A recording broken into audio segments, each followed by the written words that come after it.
To replace the battery, flip the key out.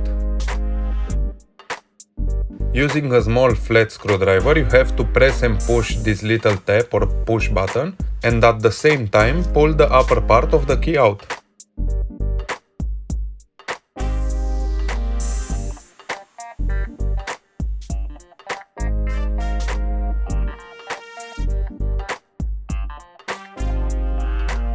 Open the key case with the same screwdriver.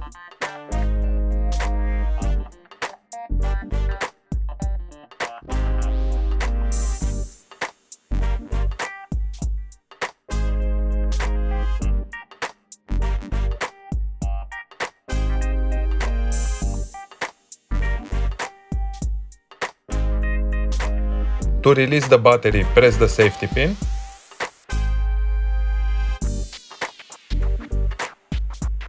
This is a CR1620 battery.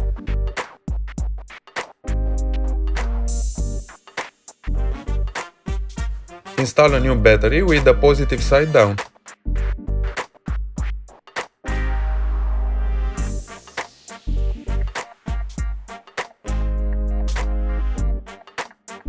Now you can put back all together.